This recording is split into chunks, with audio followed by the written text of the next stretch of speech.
Nós vamos então falar sobre a palavra de Deus em nome de Jesus. Como eu disse de princípio, não existe nada mais importante do que a palavra de Deus. Veja bem, quantas coisas já sucedeu desde quando o Senhor Jesus Cristo disse: passa os céus e a terra, mas as minhas palavras não hão de passar. Há 2000 anos já essa palavra foi dita. Quantas coisas já sucederam, quantas coisas já passaram, e a palavra do Senhor, quanto mais o tempo passa, mais ela expande através das pregações, através da igreja estar levando essa palavra como luz do mundo e sal da terra. E é muito importante, porque a palavra, ela nos traz comunhão entre nós e o nosso Deus. Entre nós e o nosso Deus, a palavra nos traz comunhão.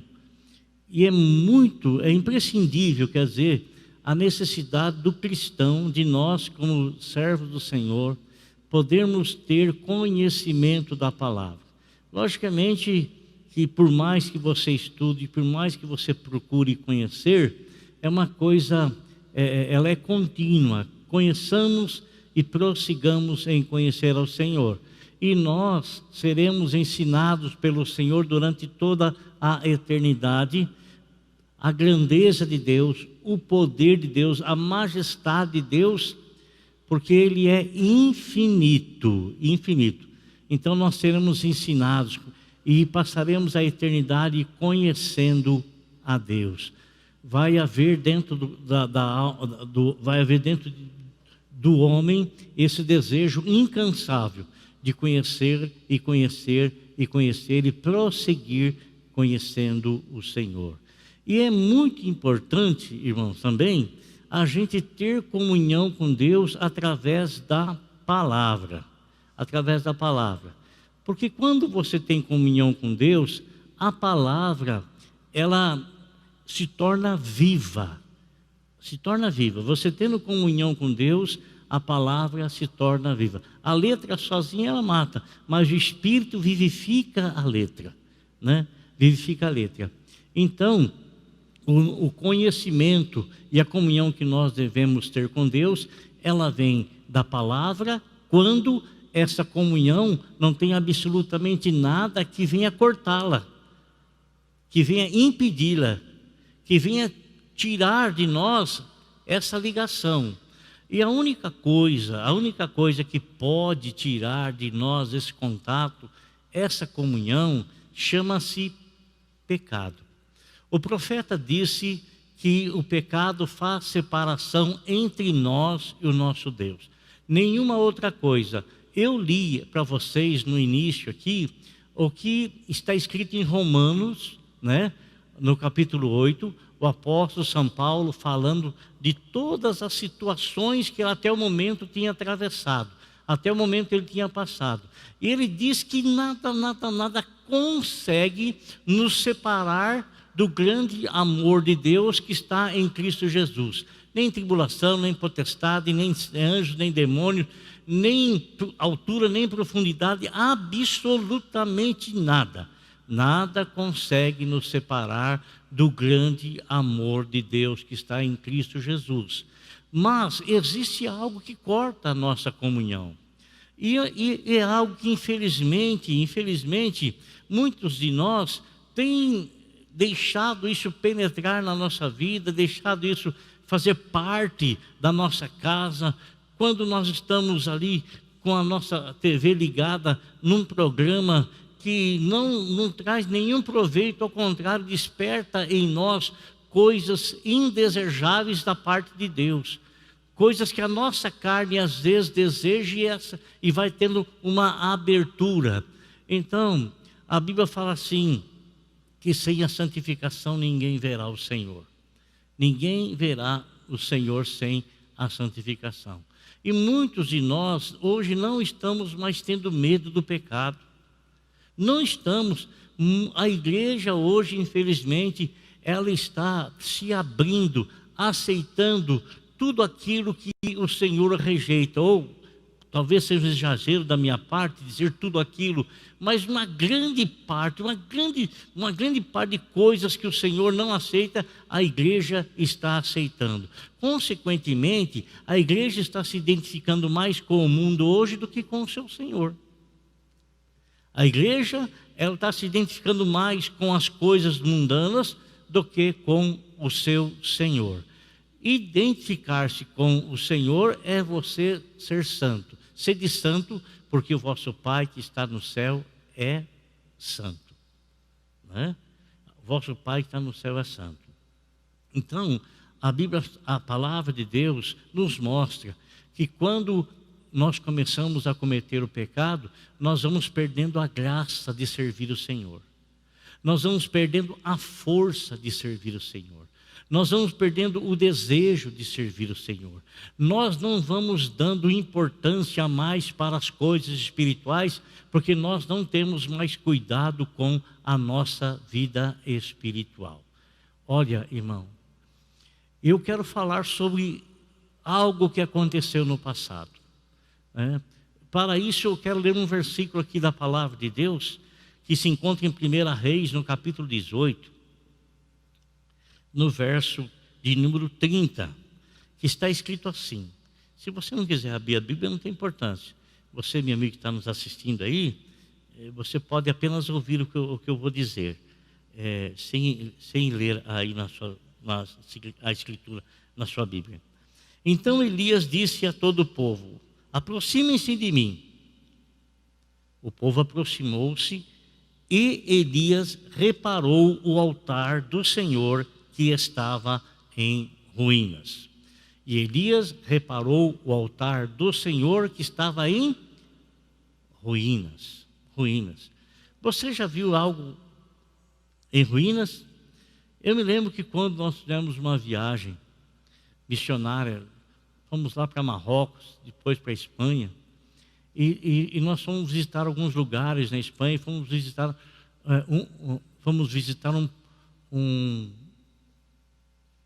me fugiu o nome. Oh, meu pai, eu vou lembrar. Sei, um castelo. Mas o castelo se havia sido abandonado há muito, mas você olhava assim a aparência dele, é uma construção majestosa, muito linda, mas estava em ruínas, estava lá abandonado, estava lá largado há muito tempo. E por estar largado, as paredes estavam todas com limbo, as paredes com muitas teias de aranha, e estava lá abandonado. Ninguém morava, ninguém cuidava, nem fazia absolutamente nada. Irmãos, o rei Acabe, ele resolveu fazer algo que não estava em conformidade com a vontade de Deus.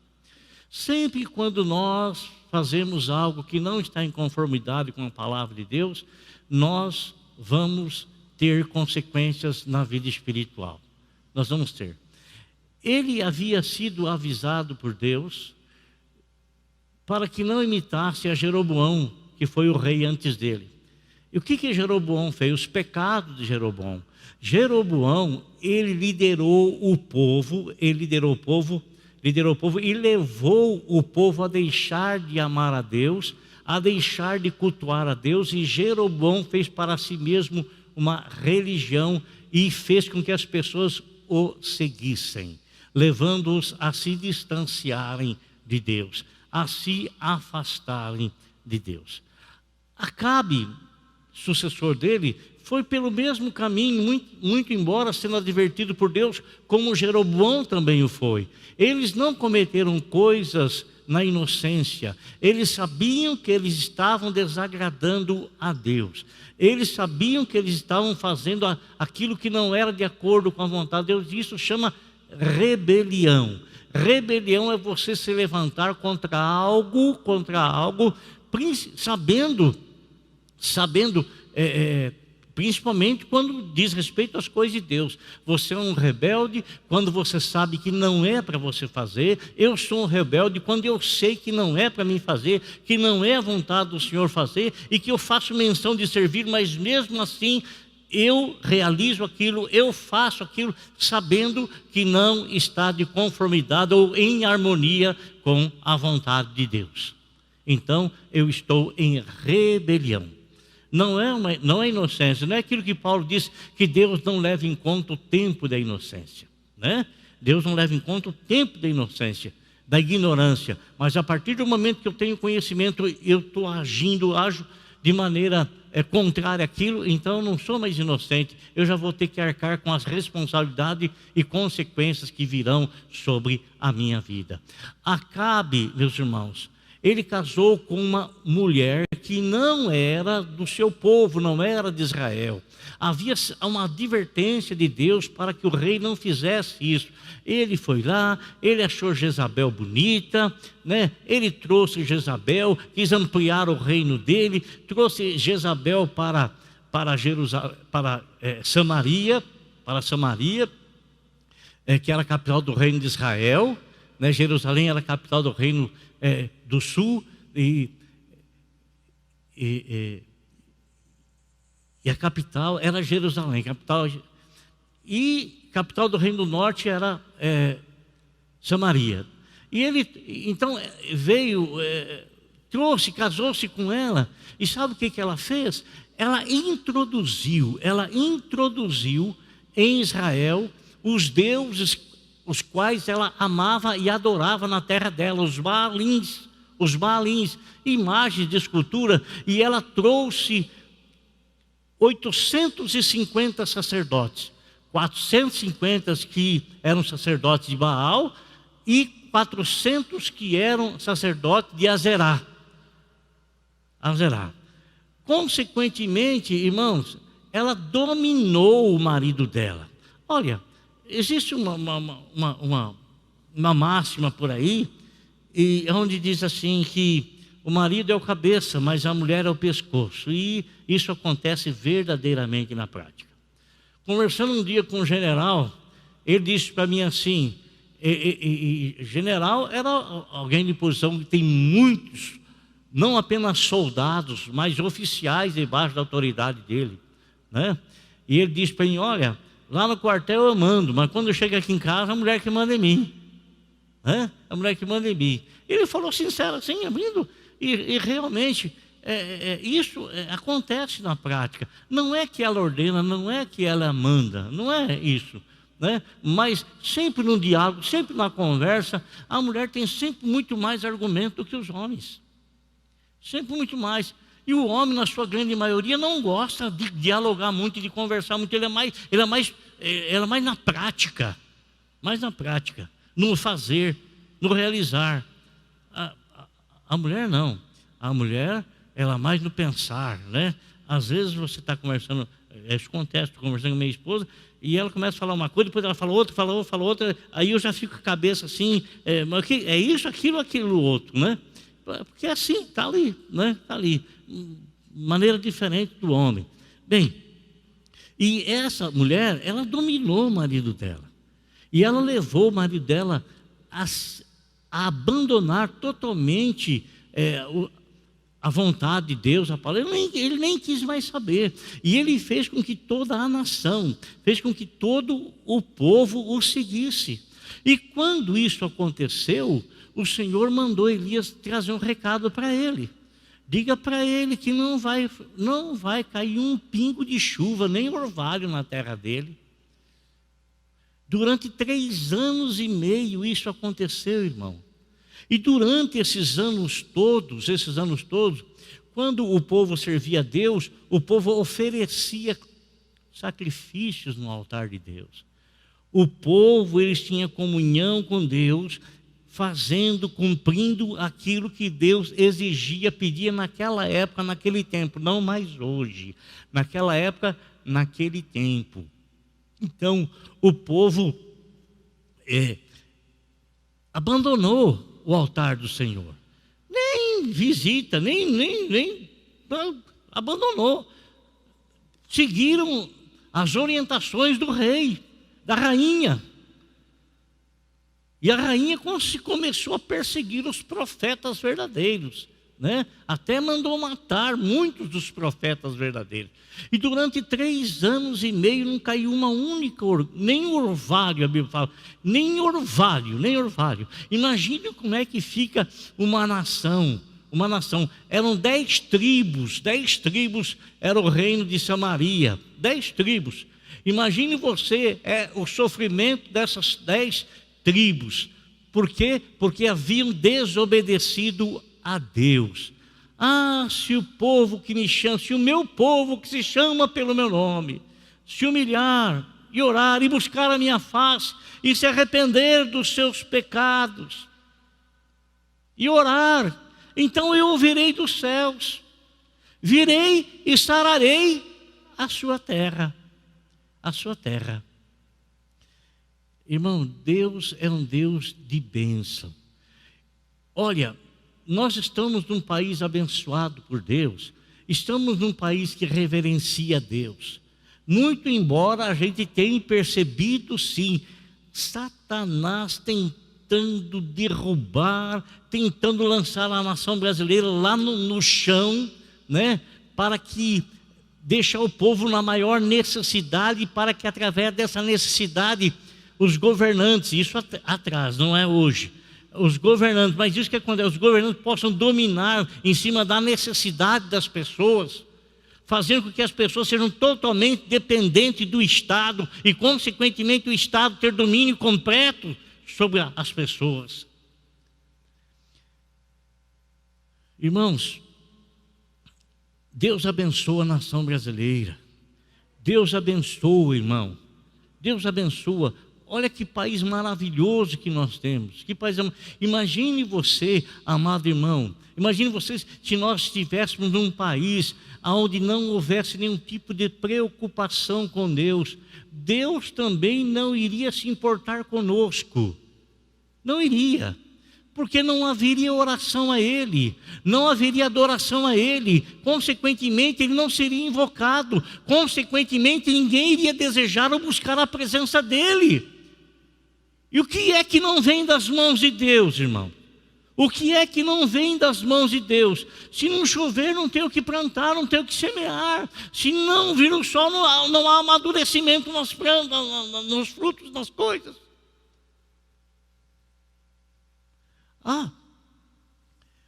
Durante 3 anos e meio foi uma seca terrível. E Acabe querendo encontrar o responsável. E ele sabia que era Elias o responsável, porque foi Elias que disse essas palavras: vai ficar 3 anos e meio sem chover, não vai cair absolutamente nada. E Acabe estava louco atrás de Elias, porque ele queria matar Elias, porque achando que matasse Elias, iria quebrar o encantamento que Elias havia feito. Mas não foi Elias que fez, foi o Senhor que usou a boca de Elias, porque o Senhor é que tem poder em cima nos céus, embaixo da terra, em tudo. E Acabe não conseguia entender isso, não conseguia compreender isso, porque ele trazia uma máxima na mente dele: nós temos, entenda o que eu vou dizer, vamos matar o feiticeiro para quebrar o feitiço, mais ou menos assim. Vamos matar Elias para quebrar aquilo que ele predisse, aquilo que ele profetizou. Mas ele não conseguiu matar Elias. E depois de 3 anos, Elias se apresenta diante dele. E ao se apresentar diante dele, ele fala para Elias assim: você é o perturbador de Israel. Mas sabe o que Elias disse para ele, meus irmãos? Tem uma palavra aí nesse mundo que diz assim: acuse as pessoas daquilo que você faz. Quem tem acompanhado aí a política, essas coisas, sabe o que eu estou falando, né? Então Acabe disse: você é o perturbador de Israel. Ele disse: eu não. Quem está perturbando Israel é você e a sua família, você e a sua casa, porque você abandonou o Senhor, você virou as costas para o Senhor, e tudo o que aconteceu é consequência dos seus atos, das suas atitudes. Por que às vezes a gente tem que culpar os outros por aquilo que a gente mesmo faz? Por quê? Por quê, irmão? Por que nós queremos sempre justificar os nossos erros, as nossas falhas, acusando um, acusando o outro e acusando o outro? Por quê? Você lembra de Adão, né? Lógico, está registrado na palavra. Você comeu do fruto que eu disse para você. Eu comi, mas sabe o que aconteceu? Foi a mulher que o Senhor me deu, né? Jogando a costa do Senhor. O Senhor me deu aquela mulher, ela não me fez comer, vê se pode. Então, jogando a conta nas costas da mulher que Deus lhe deu e em Deus. Ele vai falar com a mulher, vai falar, não, foi a serpente que me enganou, tirando a responsabilidade. Mas se eles não tivessem o poder de escolha, poderiam dizer, porque se eles não tivessem poder de escolha, eles não pecariam. Porque Deus não destinou o homem para o pecado. Eu não creio que o Senhor Deus, Ele destinou Adão e Eva para o pecado, apenas para que posteriormente o Senhor enviasse o Filho dele ao mundo, se Ele predestinou alguém para alguma coisa. Ele cria Adão e Eva predestinando-os para pecar, e consequentemente depois ele virá aqui ao mundo mostrar para as pessoas que ele era bonzinho e que ele iria morrer pelo pecado de todas as pessoas. Eles pecaram porque eles tinham liberdade para escolher. E todos nós temos liberdade para escolher. Se eu saio da minha casa com o meu automóvel, eu vou escolher o caminho que eu quero ir para a cidade. Eu posso ir pela DIC 1, pela avenida aqui de São Geraldo, e posso ir pela DIC 2. Eu posso. Se tivesse um único caminho, não teria como escolher. Não teria. Então, irmãos, Acabe acusa, mas ele mesmo era o autor, ele mesmo estava recebendo as consequências por estar desobedecendo a Deus. Ele mesmo. Aí, irmão, o Senhor Deus quer e fala para Elias para fazer um desafio, porque o povo estava meio em dúvida. O povo não sabia a quem servir. A Bíblia fala que quando não há profecia, o povo se corrompe. Isto é, quando não há um direcionamento da palavra de Deus, as pessoas ficam sem saber o que fazer. E eu quero lhe dizer uma coisa, amado irmão, você quer ter a sua mente confusa? Abra a tua internet e você vai encontrar milhões de pregadores, milhões de pessoas falando, um contradizendo o outro, um falando uma coisa, depois o outro fala outra coisa, e você às vezes fica caçando as coisas e você fica a cabeça desse tamanho assim, ó, não sabe mais em quem acreditar. Meu amado irmão, só tem uma única pessoa que guia você em toda a verdade, é o Espírito Santo. É o Espírito Santo de Deus. Espírito Santo de Deus. Ele é. Às vezes um quer contradizer o outro para chamar a atenção dos outros para si. O outro quer contradizer o outro para chamar a atenção dos outros para si. Cada um buscando fazer o seu próprio teatro, buscando fazer aí, puxando para si as coisas. Mas, amado irmão, há um único que guia você em toda a verdade, que é o Espírito Santo de Deus. O povo estava dividido, confuso. Por quê? Porque quando você deixa de ouvir uma coisa durante 3 anos e meio, e você passa a ouvir outra coisa, ainda que aquilo seja uma mentira, se tornará uma verdade. Uma verdade.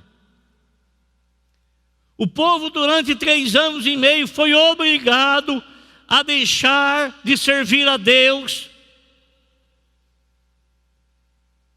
porque Jezabel assim ordenou, impôs uma nova religião, mesmo pecado de Jeroboão, e forçou o povo a seguir e a desistir de Deus. E uma das coisas que ela quis fazer, matar todos os profetas que eram aqueles que profetizavam para o bem-estar do povo, levando o povo a fazer a vontade revelada de Deus ao coração deles. Sucedeu o que, irmãos? Sucedeu o quê?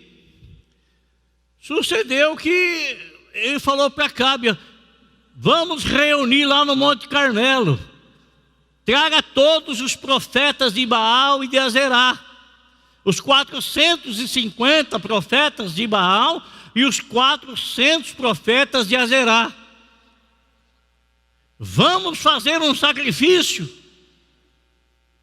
e o Deus que responder por fogo é o Deus verdadeiro. Oh, uma excelente ideia, uma excelente ideia, uma excelente ideia. O Senhor hoje, Ele responde-nos com fogo. Sim, responde-nos com fogo. Qual é o propósito do fogo de Deus hoje? O propósito do fogo de Deus hoje é purificar-nos de todo o pecado, arrancar de nós todo o pecado e nos santificar na presença de Deus. Eu sei que poucas palavras, poucas mensagens são pregadas a respeito disso. Eu sei que essa palavra não agrada muito a nós, irmão. Deveria agradar sim. Nós deveríamos ter isso como uma verdade revelada de Deus, para que nós possamos colocar isso em prática e alcançar os benefícios que nos vêm através disso. Contato com Deus, comunhão com Deus, ligação com Deus. O que aconteceu, irmão? Aconteceu que os profetas falaram, você sabe o que aconteceu? Eles ficaram lá desde as 6 horas da manhã até o sacrifício da tarde, oraram o sacrifício, e ficaram lá, roda daqui, roda de lá, roda daqui, roda de lá, responde nada. Ó, a Bíblia fala assim, que nós não devemos confiar nas coisas que fazem em desacordo, em desarmonia com a palavra de Deus. Com a palavra de Deus. Não podemos.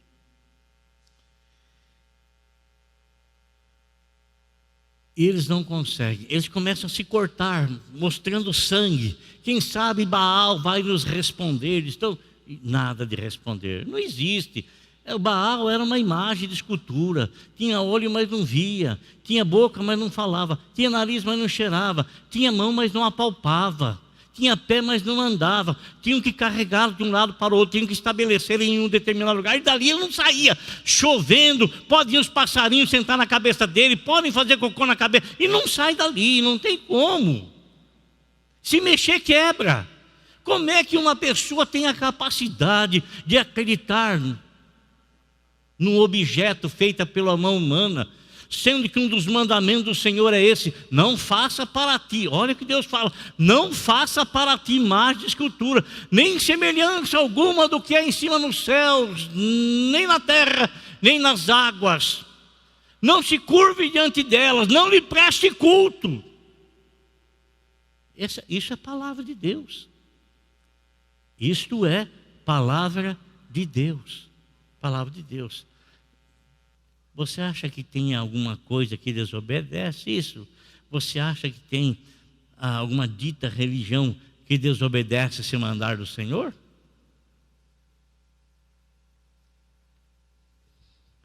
Irmãos, quando não acontece nenhum tipo de resposta e os profetas de Baal, lá os sacerdotes, melhor dizendo, de Baal, estão cansados, exaustos, cheios de sangue, e nada acontece, Elias fala: agora vocês vêm aqui, vem aqui. Ao chamar o povo, ele fala assim: vocês parem de cochear em dois pensamentos. Pare de ficar cocheando em dois pensamentos. Para com isso. Para com isso. Para com isso. O Senhor chamou você através de um chamamento magnífico e maravilhoso. Ele chamou você, separou você e trouxe você para perto dele. Por que que você fica permitindo que a tua mente seja atingido por pensamentos contrários àquilo que o Senhor chamou você para a paz? Paz. Se alguma coisa está tirando a tua paz, está roubando a tua paz, preste atenção. Não aceite isso como verdade na tua mente. Não permita que isso venha e more, faça morada na sua mente. Alguém já disse: eu não posso impedir que os pássaros sobrevoam sobre a minha cabeça, mas eu posso impedi-los de fazer ninho na minha cabeça, de botar na minha cabeça, de criar na minha cabeça. Eu posso impedi-los. Posso. Eu posso impedir. Irmãos, uma das coisas que Elias fez antes de trazer o sacrifício, nós lemos aqui: ele restaurou o altar do Senhor. Altar de quem? Altar do Senhor. Restaurou o altar do Senhor que estava em ruínas. Por que estava em ruínas? Porque há muito tempo ninguém se importava com aquilo. Há muito tempo. Você sabe o que está escrito lá em Romanos, no capítulo de número 12? Diz que nós devemos apresentar a Deus o nosso corpo como um sacrifício vivo.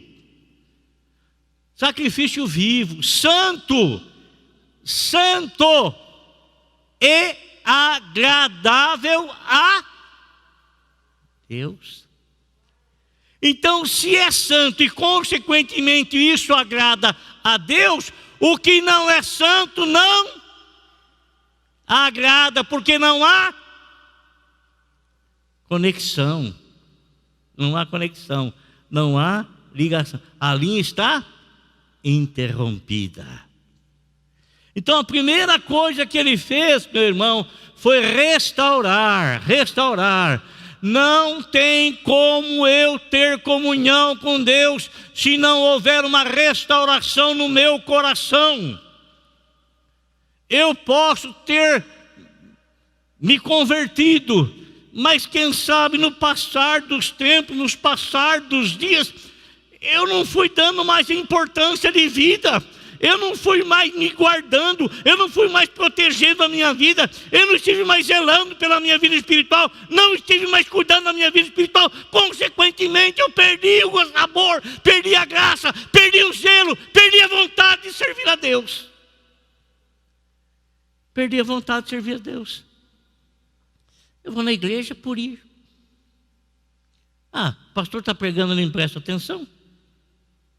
O pessoal está cantando, não estou nem aí. Estou nem aí. O pessoal está louvando, não estou nem aí. Está pregando, não estou nem aí. Não, tem alguma coisa errada. Tem alguma coisa errada, não é com a palavra que você está ouvindo. Não é com os cantos que você está ouvindo. Não é. Tem alguma coisa errada.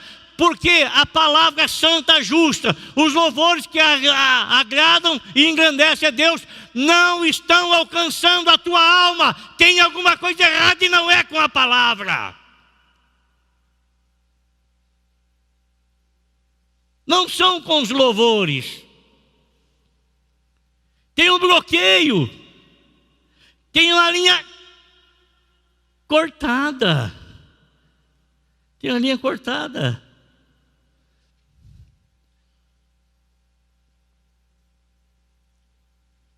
Amém? Glória a Deus. O que eu vou fazer? Vou ficar de braço cruzado. Está bom do jeito que está. Morto espiritualmente. Estou nem aí. Está bom, está bom. Está morto, você está morto. Você perdeu a ligação com aquele que traz a vida e que dá a vida. Perdeu. Então, o que eu vou fazer? Vou ficar contente? Quer dizer, não. Você não quer que venha fogo do céu sobre a sua vida? Você não quer que Deus aceite as coisas que você lhe oferece? Pois bem, restaure. Restaure o altar de Deus. Restaure o teu coração na presença de Deus. Renova-se diante do Senhor. Restaura-se diante do Senhor. Peça para o Senhor te lavar, te purificar com o sangue dele, te santificar. E sinta a alegria de estar na casa do Senhor. Sinta a alegria de estar na presença do Senhor. Sinta a alegria, seja reavivado. Sinta a alegria em ouvir os cânticos de louvor ao Senhor. Participe do culto. Sinta a alegria em ouvir a mensagem da palavra de Deus, que é o alimento que o Senhor está te dando para te sustentar, para te fortalecer, para que você continue na caminhada. Continue andando. Continue trilhando o caminho do Senhor, na força dEle, no poder dEle e na autoridade dEle. Amém? Restaure o altar para que o sacrifício seja aceito. Feche seus olhos, por favor.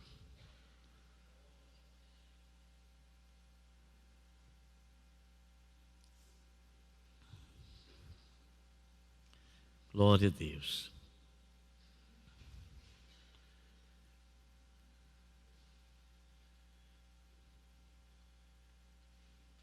Deus não desiste de nós. Deus, Ele vai atrás de nós. Deus, Ele nos quer na presença dEle, mas do jeito dEle, não é do jeito que a gente quer, do jeito dEle. Da maneira dEle, do modo dEle. Amém? Glória a Deus. Bendito seja o nome do Senhor Jesus.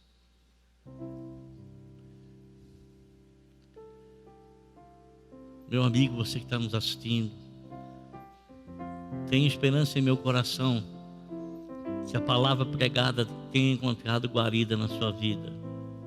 Tenha encontrado guarida onde você está nos assistindo. Que as mãos santas do Senhor esteja sobre você, te ajude, te dê força para que você se coloque inteiramente na presença dEle, seja renovado, restaurado. Mas para isso tem algo que só você pode fazer, só você, só você. Elias foi ele que tinha que fazer, porque ele era o representante do Senhor. Hoje não. Hoje, o meu altar aqui, a minha responsabilidade, a responsabilidade é minha diante do Senhor. A responsabilidade é de cada um diante do Senhor.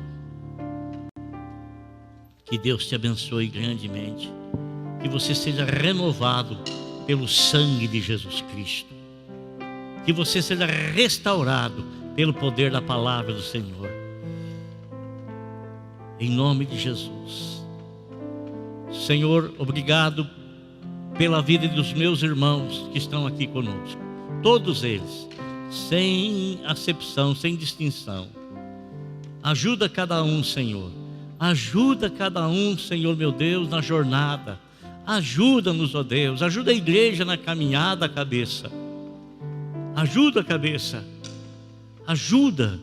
Abençoe o teu povo, o teu corpo. No nome de Jesus Cristo.